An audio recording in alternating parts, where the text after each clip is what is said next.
Hey friends, Andrew here, and in this video I'm going to show you how to join a Trello card.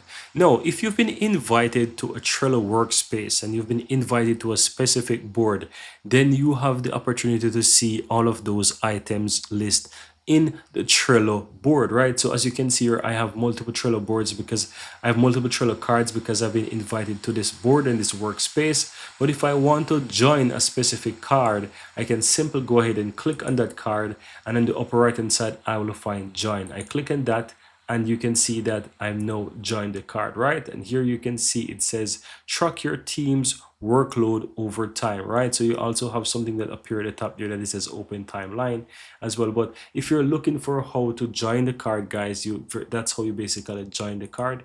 Very easy and very simple. And once you join it, guys, you can see here that it shows that you're watching it. So if I open up another one here, if I click on join, you can see that immediately it adds it there, and you can see that it adds the ID as well, that it shows that I am now watching the card. So every activity that occurs within that specific card, I will now able to see that because I've now joined the card.